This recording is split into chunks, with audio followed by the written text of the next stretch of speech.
అందరికీ నమస్కారం. నేను మీ డాక్టర్ వరలక్ష్మి.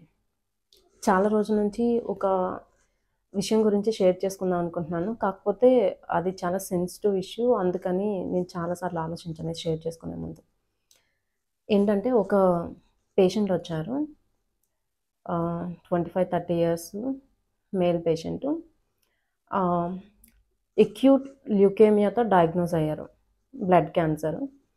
అన్ని కీమోథెరపీ అది తీసుకుంటున్నారు. కాకపోతే కీమోథెరపీ అనేది తట్టుకోలేకపోతున్నారనమాట. తన బాడీ తట్టుకోలేకపోతున్నారు. ఆ స్టేజ్‌లో మన దగ్గరికి కేసొచ్చింది. పేషెంట్ డౌట్ ఏంటంటే మేడం, ఇప్పుడు కీమోథెరపీ అదంతా ఆపేద్దాం అనుకుంటున్నాను నేను. ఆపేసి హోమియోపతి గాని లేదంటే వేరే మెడిసిన్ ఏదైనా వాడతాను. కొంచెం ఇది కంట్రోల్ అయ్యే అవకాశం ఉంటదా అని అడిగాను నన్ను. డౌట్. నేనేంటంటే మీరు ఏ సిస్టమ్‌లో మీరు మెడిసిన్ తీసుకున్నా ఖచ్చితంగా మీరున్న సిట్యుయేషన్‌కి అక్యూట్ ల్యూకేమియా కాబట్టి అంటే ఇంటెన్సిటీ ఎక్కువ ఉంటది కాబట్టి మీరు ఖచ్చితంగా కీమోథెరపీ తీసుకొని దానికి అడిషనల్‌గా అంటే కీమోథెరపీ వలన వచ్చే ఎఫెక్ట్స్ ఏవైతే ఉంటాయో వాటిని తగ్గించడానికి, ఒంట్లో సత్తువ పెరగడానికి, ఎనర్జీ లెవెల్స్ బావుండడానికి, జనరల్ హెల్త్ బావుండడానికి అడిషనల్‌గా తీసుకోండి. దాంతో పాటు తీసుకోవాలి గానీ మామూలుగా అయితే అలా తీసుకోకూడదు అని చెప్పామనమాట. ఈ సిట్యుయేషన్ నేను ఎందుకు ఎక్స్‌ప్లెయిన్ చేస్తున్నానంటే, నిర్ణయాల్ని తీసుకునేటప్పుడు ఎంత జాగ్రత్తగా ఉండాలి అసలు ఏదైనా డెసిషన్ తీసుకునే ముందు. ఒక నిర్ణయం తీసుకునేటప్పుడు దేని మీద ఆధారపడి మనం ఆ నిర్ణయాన్ని తీసుకుంటున్నాం అనేది చాలా ఇంపార్టెంట్. తర్వాత ఈ కన్వర్జేషన్ జరిగింది. ఈ డిస్కషన్ అంతా జరిగింది. చాలా ట్రీట్మెంట్ తీసుకోలేదు పేషెంట్. ట్రీట్మెంట్ తీసుకోలేదు. తర్వాత ఎలాంటి అప్డేట్ కూడా లేదనమాట. చాలా రోజుల తర్వాత నాకు తెలిసిందేంటంటే పేషెంట్ లేరు అని, చనిపోయారని. మామూలుగా ఎందుకిలా జరిగింది, ఏంటి అనేది చూస్తే, ఆ పేషెంట్ ఏం చేశారంటే, సడెన్‌గా ఆ కీమోథెరపీ ఏదైతే ఉందో దాన్ని కంప్లీట్‌గా ఆపేశారు. ఆపేసి సమ్ మెడిసిన్స్ అనేవి వాడుతున్నారనమాట.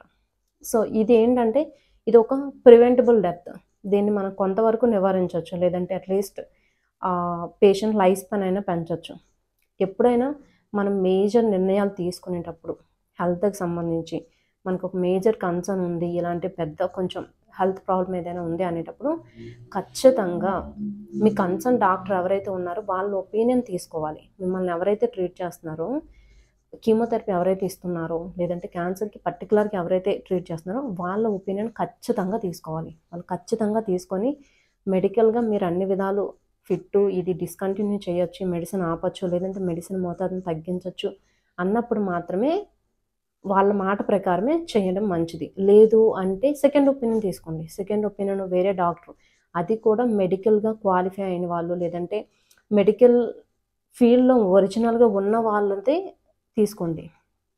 అలా కాకుండా మామూలుగా సొంతంగా గానీ, లేదంటే వేరే వాళ్ళు చెప్పడం వల్ల గానీ, ఏదైనా సిట్యుయేషన్ ఏదైనా కూడా నేను ఈ వీడియో ద్వారా నేను చెప్పదలుచుకున్నదేంటంటే, మెయిన్ హెల్త్ కన్సర్న్స్ వచ్చేసరికి మిమ్మల్ని ఎవరైతే ట్రీట్ చేస్తున్నారో వాళ్ళ సజెషన్ ఫాలో అవ్వడం మంచిది. లేదు క్రాస్ చెక్ చేసుకోవాలనుకున్నప్పుడు మెడికల్ ఫీల్డ్‌లో ఉన్నవాళ్ళు దాని గురించి బాగా తెలిసిన వాళ్ళని సజెషన్ అయినా తీసుకోవడం మంచిది.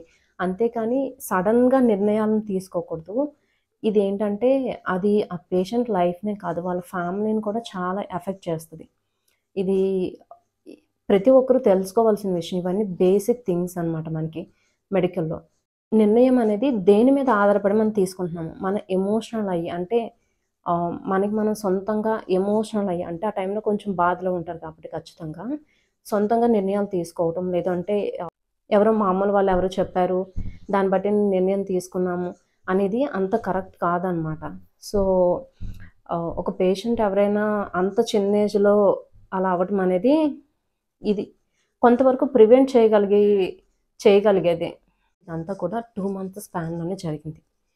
సో, ఈ వీడియో ద్వారా నేను చెప్పదలుచుకున్న విషయం ఏంటంటే, ఎప్పుడూ కూడా నిర్ణయాలనేవి దేని మీద ఆధారపడి తీసుకుంటున్నాం. సొంతంగా నిర్ణయాలు తీసుకోవడం గానీ, లేదంటే బాధలో ఉన్నామా, ఆ బాధ నుంచి లేదా కోపంలో ఉన్నామా, ఆ ఎమోషన్స్ నుంచి మన నిర్ణయాలు ముఖ్యంగా హెల్త్‌కి సంబంధించి నిర్ణయాలు తీసుకుంటే మాత్రం అది చాలా సివియర్ కాన్సిక్వెన్సెస్ ఉంటాయి. చాలా తీవ్రమైన ప్రభావం ఉంటదనమాట వాటి వలన.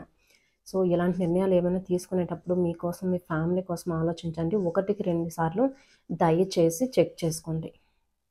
So, thank you for watching.